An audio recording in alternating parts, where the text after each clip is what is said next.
今日はめちゃくちゃ忙しいです。ここを全部買っていただいて、夜はビアガーデンの営業をしたいなと思いますので。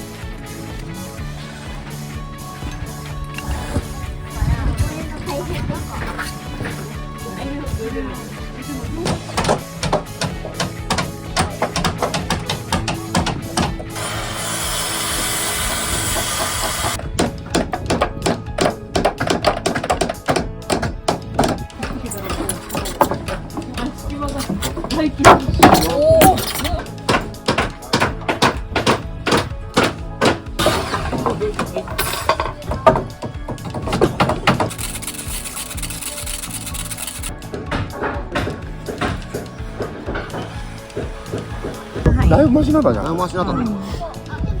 大丈夫ですよ。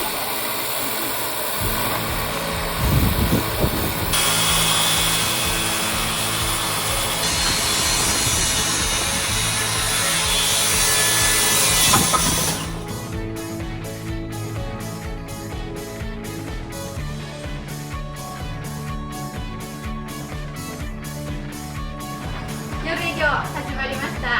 ビアガーデン初めてです。頑張ります。なんか父ちゃんビールだよ。いやいや、どうぞだね。いや、私も